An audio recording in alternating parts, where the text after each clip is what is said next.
Hello friends, welcome to my channel. காளான் rice பண்ணேன். அடுப்பில் குக்கர் வச்சு குக்கர் சூடாகவும் நெய்யும் எண்ணெயும் ஊற்றிக்கிட்டு பட்டை, கிராம்பு, அன்னாச்சி பூ, வெங்காயம், பச்சை மிளகாய், இஞ்சி பூண்டு பேஸ்ட்டு, கருவேப்பிலை, கொத்தமல்லி இலை, தக்காளி இதெல்லாம் போட்டு நல்லா வதக்கி எடுத்துக்கலாம். வதங்கினதுக்கப்புறம் நம்ம க்ளீன் பண்ணி கட் பண்ணி வச்சுருக்கிற மஷ்ரூமை இது கூட சேர்த்து நல்லா வதக்கி விட்டுக்கலாம். மஷ்ரூம் நல்லா வதங்கிருச்சு.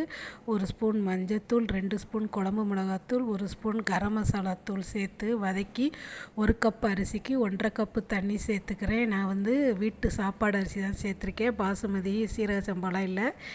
அப்புறம் தேவையான அளவு உப்பு சேர்த்துக்கிட்டு ஒரு சின்ன எலுமிச்சம்பழ சைஸு எலுமிச்சம்பழத்தை பாதி பழச்சாறு இதோட புழிஞ்சி எடுத்துக்கலாம். இப்போ ஒரு 3 விசில் வந்ததுக்கப்புறம் குக்கரை பார்த்தா சூப்பரான காளான் ரைஸ் ரெடி. பள்ளிக்கூடத்துக்கு போகிற உங்கள் வீட்டு பிள்ளைகளுக்கு இது மாதிரி செஞ்சு கொடுத்தீங்கன்னா மிச்சம் வைக்காமல் சாப்பிட்டு வருவாங்க. அவ்வளோதான் ஃப்ரெண்ட்ஸ், தேங்க்யூ.